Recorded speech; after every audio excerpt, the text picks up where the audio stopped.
Good day, men. A nice start of the week. Women and also, I guess, back to school children. Today, we're talking about Mythic Plus. No, we're not going over the meta, the top DPS, the complaints about the best groups or anything like that. We are instead talking about the actual Mythic Plus dungeons, the difficulty currently, the difficulty level of Mythic Plus dungeons, but also the complaints of the player base. Why has it been that in the last few days the favorite pastime of the community has been to complain or to find issues with the current state of Mythic Plus? So we have gone and tried to investigate to find out a few common points, pain points that the player base has identified in Mythic Plus. So first of all, of course, we have what we already touched on in the last few days, the general difficulty of the keys, which is slightly higher than previous expansions, or at least since Dragonflight, we are some 15 to 20% lower in the success rate of the dungeons. To be fair, Blizzard has gone pretty steadily in nerfing the dungeons week by week. Even this current reset, we've gotten more nerfs to, for example, Grim Battle, to Stone Vault, to Necrotic Wake, so we have kept getting these kind of changes. But starting with the major initial pain point of the season is the fact that what you see here is Season 1 of Dragonflight. The reason why you're wondering why this looks so weird compared to the ones you're used to is because this season didn't have the quest system. The quest system was introduced in Season 2 of Dragonflight. Now this might be way more familiar to you in the typical expansion or season guides that you can see online every time. The major culprit of making the upgrading your gear, upgrading your power every season very good and smooth in the previous 2 to 3 seasons of Dragonflight was this. It was the fact that the crest, the max item level, in this case Aspect Crest, which we will call Mythic, the Mythic Crest, came from a 16. Now, this expansion, as well as the last season of Dragonflight, we have gotten the key level squish. So, technically, a 16 in Dragonflight is a 6 now. So, basically, in Season 2 of Dragonflight, when this was introduced, you were able to get Mythic Crests from a 6. So, it was simple. You would get the Mythic Crest from here, and then as you went up in difficulty past a 16 and the content would get harder and you needed more gear, for example, to progress, you were able to continue to upgrade your heroic crest gear into Mythic Crest gear because the Mythic Crest was already coming up over here, right? And this was in Season 2. In Season 3, it was made even better because in Season 3, Blizzard added an extra hero track level, which means that now Mythic Crests still drop from the equivalent of a 6 right now, meaning that again you start dropping them here, and as you keep going higher and higher, you get your heroic crest to upgrade all of this. And once you're here, you still have the crests to finish your upgrades. These last 6 item levels, you still had easily available crests because they were dropping from pretty low key levels in Mythic Plus. And this was also a pretty strong power for you, as you can see from the gap between the max upgraded Mythic Plus gear, which was at 483, compared to the max in the season, which was 489. So from the max item level of Heroic to the max item level basically in the game, it was only a 6 item level gap. Now, this has significantly changed this season. First of all, the max upgraded Mythic Plus piece of gear stops at 626. Which is a good 10 item levels below the max upgraded Mythic raiding gear. Excluding, the very rare stuff, it is 10 item levels lower. So it's not 6 like we see here. It's 10, so it's significantly upgraded. What's the other problem? The other problem is that this expansion, we went from requiring a +6 to get Mythic Crest to requiring a +9. So now you can no longer start to get your Mythic Crests while doing +6s, and then when it's time, when things are getting tough into a +9, you're like, well, I can now spend all of this power to increase my gear by 6 item levels, so I can more easily do these keys. Now, you can't, because now you're getting into +9s, and you don't have these crests to upgrade your gear anymore. You need to do and complete this key to get the crests to upgrade this gear. That has been the current mismatch in the gearing process compared to the difficulty level of Mythic Plus in this first season. The major complaints seem to be that right now there is a significant difficulty jump when you start getting into the +7 and +8 into the +9. And then, once players get there, there is also more complaints about the difficulty gap going from a 10 to an 11, and then even worse, from an 11 to a 12. But that's the first major hindrance to the gear power, the leveling power in this season. It has been perhaps invisible, it has perhaps run behind the scenes, you haven't perhaps noticed it nearly as much as, for example, a key being hard. But this is the major one, is the fact that now it's no longer free, it's no longer super free to get Mythic Crest gear. And this means both for your crafted gear at 636 item level that you could be getting, as well as being able to upgrade all of the Mythic Plus gear you're looting, right? All of the Mythic Plus gear you are looting at 613, you spend, 30 heroic crests, and then you spend 30 Mythic Crests to fill its upgrades up to 626. But now it's harder because doing this last bit, these last two upgrades require you to do +9s, which is at least 3 key levels harder than Dragonflight. So what we can summarize this as is that you're weak. The reason why everything feels harder, feels tougher, and more miserable is because you very simply are weaker. In the previous expansion, you could farm your crests, upgrade your gear fully, and your fully upgraded gear was only 6 item levels below top gear.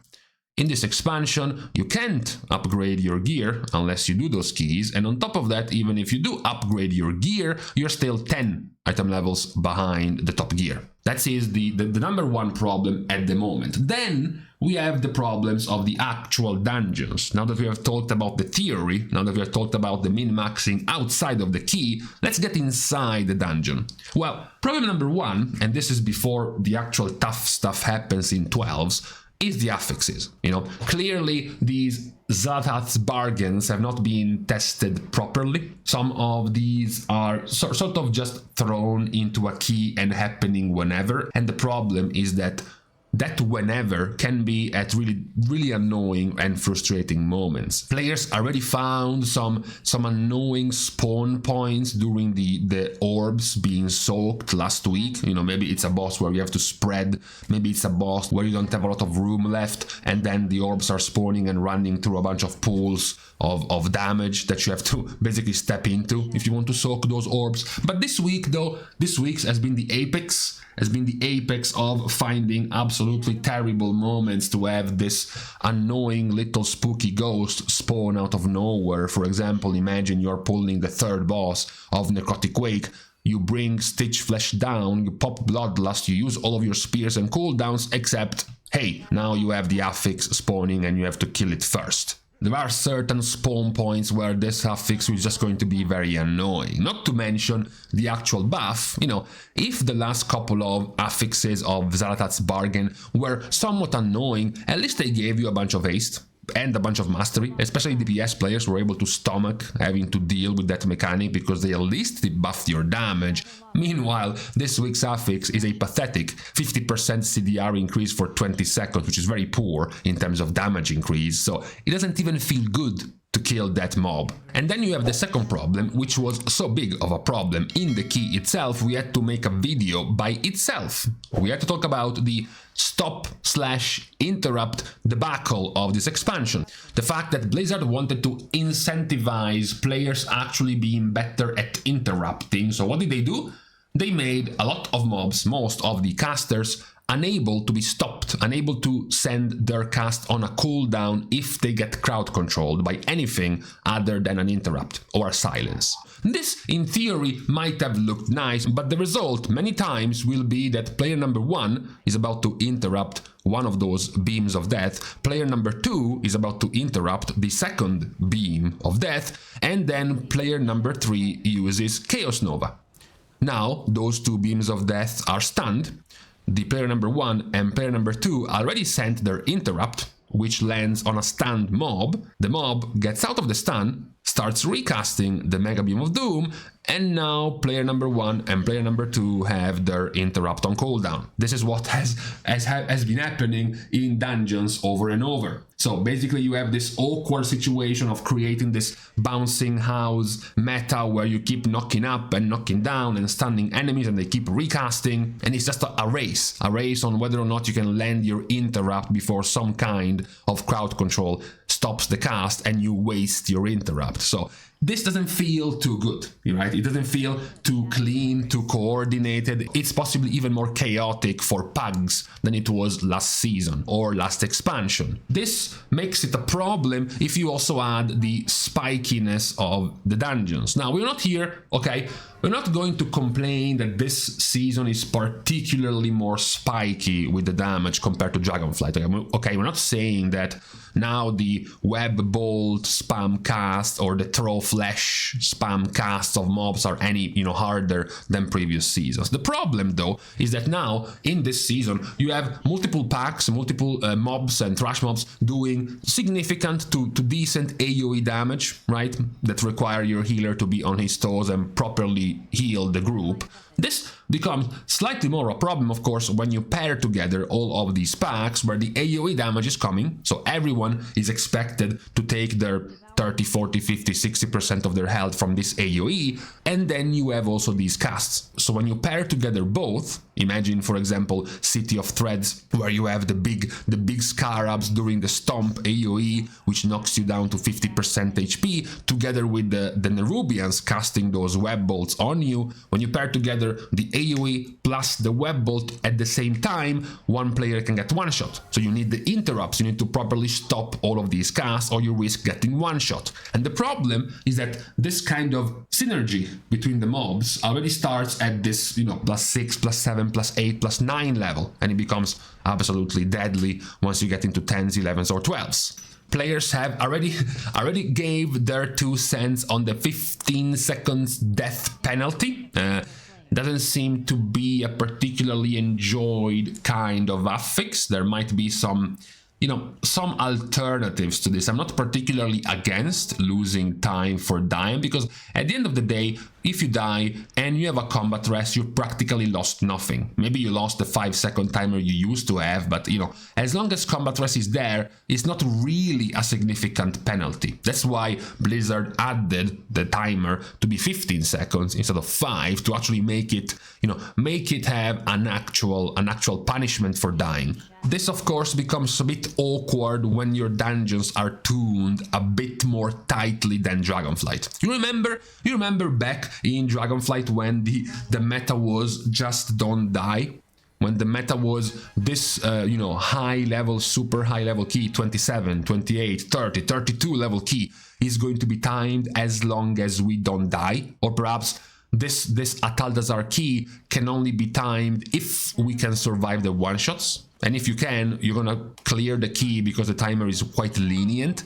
Now it's not nearly as much. Now the timer is much more tight, so you can easily deplete a key even with just 4 or 5 deaths because you lost the extra time from dying. I've been a master at this, depleting my last 4 Grim Battles in a row by about 60 to 90 seconds with 7 to 8 deaths because of this very reason. The other problem with these keys right now is that there seems to be a disconnect between which keys are your weekly chill farming keys and the keys you go for achievements, for, completing your season. If you're not someone who wants to push Mythic Plus and just wants to get their rewards from Mythic Plus, for example, right now there is the weird point where you have to do 9s and then 10s to get your portals, for example.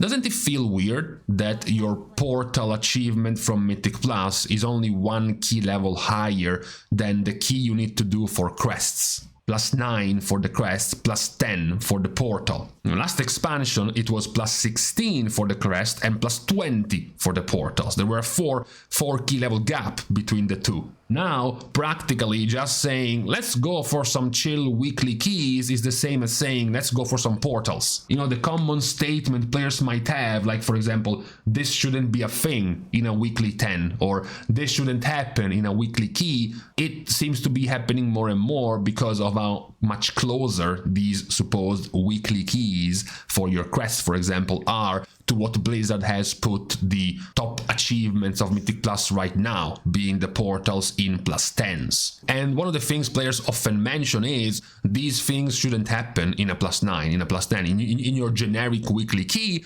because those things are supposed to happen when those keys get harder, and you will be able to do them better when you have more gear. So over time, throughout the season, as you get more gear, these get easier. There's a problem though. To be able to do those keys more easily, to be able to more smoothly do a +9, you need Mythic Crests. And the Mythic Crests come from +9. So how are you supposed to make +9 smoother if you need to complete a +9 to get your Mythic Crests in the first place? That's the major difference compared to the seasons in Dragonflight. And then the last point, but now we are talking about the first world problems. We are now beyond +9s. We're talking about 10s, 11s and 12s, is of course also the tuning that gets to scale even harder in these keys. The gap, the difficulty gap from a 9 to an 11, for example, is massive. Timers gets even tighter, damage is even higher. And then of course you have the final gap in the difficulty from an 11 to a 12, which is just huge right now. And much more than the previous expansion, they are very gated by gear.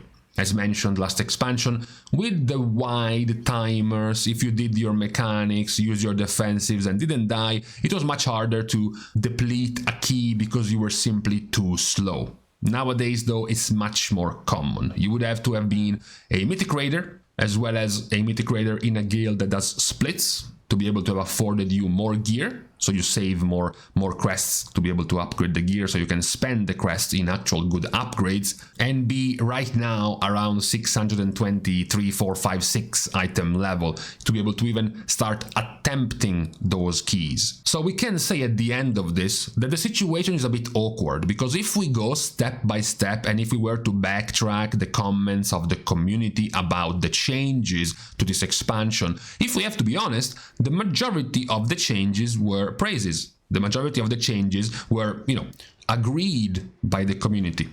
Let's get rid of Sanguine, let's get rid of Necrotic, of Bolstering, of Teaming, of Overflowing. Season by season, expansion by expansion, we have purged all of the annoying affixes one by one until we eventually just got rid of them all. Blizzard also brought back the Kiss Curse affix that players demanded a lot, right? An affix that is annoying to do, but if you actually do it properly, you get a buff. Blizzard brought that back as well. However, we have hit some ditches in the implementation.